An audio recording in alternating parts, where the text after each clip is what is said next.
I don't know if you're ready to hear this, but living with a narcissist doesn't just hurt you, it drains you, it rewires you, it breaks parts of you that you didn't even know could break. I lived 11 years with one, and the scars they leave, no one sees them, because narcissistic abuse is quiet, invisible, and no one tells you how deep it cuts until it's already too late. Today, I'm going to tell you what no one told me. The slow start of narcissistic abuse. The first thing a narcissist takes from you is not your time, not your love, not your peace. It's your certainty, your sense of what's real. They lie effortlessly, but the lie is never the whole story, because narcissists aren't just liars. They are master justifiers. You can bring proof of screenshots, messages, recordings, a whole timeline in front of them. And do you know what happens? They look you in the eye and tell you you're wrong or crazy or overreacting or misunderstanding. Not because they believe it, but because they need you to believe it. Narcissists don't deny reality, they replace it, they rewrite it, they bend it until you question your own mind. This is not forgetfulness. This is gaslighting, and it's one of the darkest psychological manipulations humans can do. You're hearing this for a reason. People don't search for narcissism by accident. They search for it when they've already been hurt. If any part of this feels familiar, don't ignore it, because staying unaware is exactly how they keep control over you. Subscribe now, not for me, for your mind, before someone else rewrites it for you. The switch. When they blame you for what they did. A narcissist does something terrible, lies, cheats, betrays you, and somehow you walk out of the argument feeling guilty, ashamed, confused. You start apologizing for their actions. You start explaining things they should explain. You start feeling responsible for their choices. This is not an accident. This is a tactic.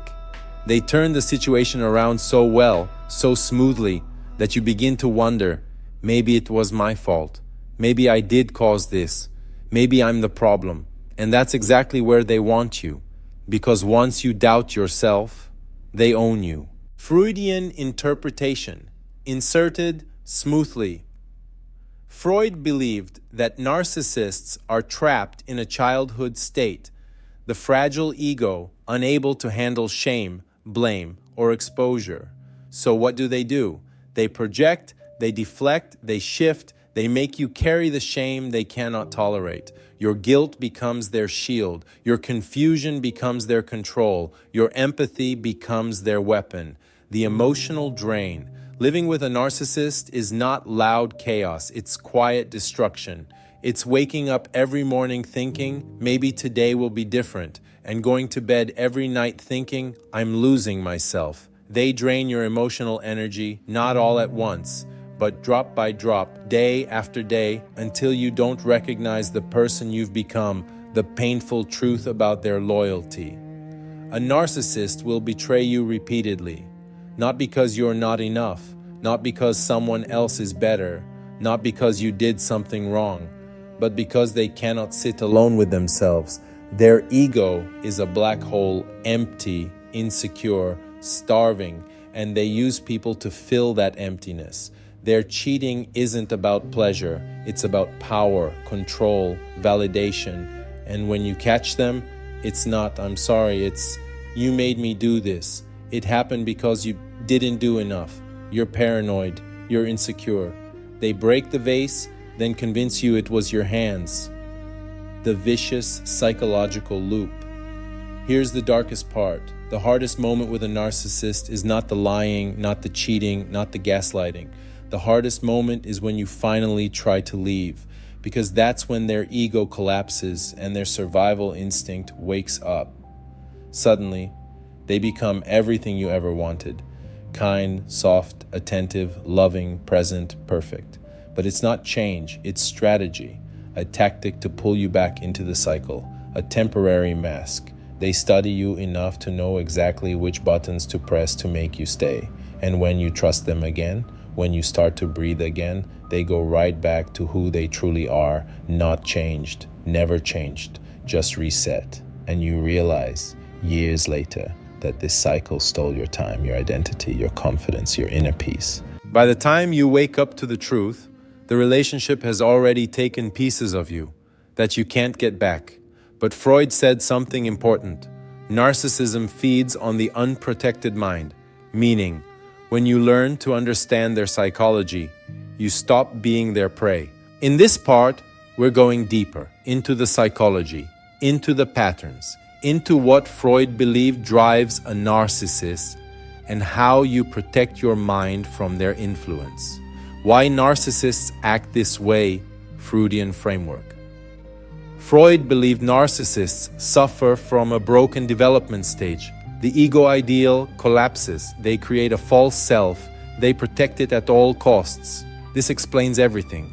Why they never take responsibility, why they lie so easily, why they rewrite reality, why they cannot feel empathy, why they turn themselves into the victim, why they need constant admiration, why they panic when you pull away.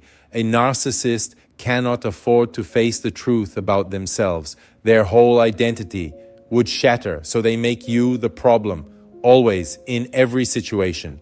The 4 Freudian defense mechanisms they use. 1. Projection, they accuse you of what they are doing. 2. Denial, even with proof in their face, they say you're wrong. 3. Rationalization, they justify their wrongs with convincing explanations. 4. Displacement, they take their shame and place it on you. These aren't random behaviors, they're survival mechanisms. The rules of surviving a narcissist. If you're dealing with a narcissist right now, remember these 4 rules. Rule 1. Do not argue with them. Arguing with a narcissist is like trying to empty the ocean with a spoon, pointless, exhausting, and dangerous. They don't argue to solve anything. They argue to win, to confuse, to trigger, to drain your emotional energy. Walk away, protect your mind. Rule 2. Don't play their psychological games. They love mocking you, belittling you, making you feel guilty, making you feel small, twisting your emotions against you. The moment you feel the game starting, you must step back, detach emotionally, do not engage. Rule number 3, you cannot change them. The only person who can change a narcissist is themselves, and most of them don't want to. You can spend years trying to fix them, it won't work, because they don't see themselves as broken. They see you as the problem. So instead of trying to change them, change your boundaries. Rule 4. Do not expect empathy. Narcissists are emotionally blind. They don't feel your pain. They don't relate to your hurt. They don't understand your tears, not because they're evil, but because their empathy never developed. Expecting empathy from a narcissist is like expecting a wolf to understand your fear. It's not going to happen. The hardest part, leaving. Leaving a narcissist isn't a clean break, it's psychological warfare. They will love bomb you, cry, promise, beg, act perfect, play victim, make you feel guilty, and pull every string they can. Not because they love you, but because losing control terrifies them. They don't want you. They want your energy, your attention, your admiration, your emotional reactions. That's their fuel, why it's not your fault. You didn't fall for their charm because you were weak. You fell because they are experts at what they do. Narcissists don't just manipulate, they study, they observe, they learn exactly what you need, and they give it to you at the perfect moment. Not out of love,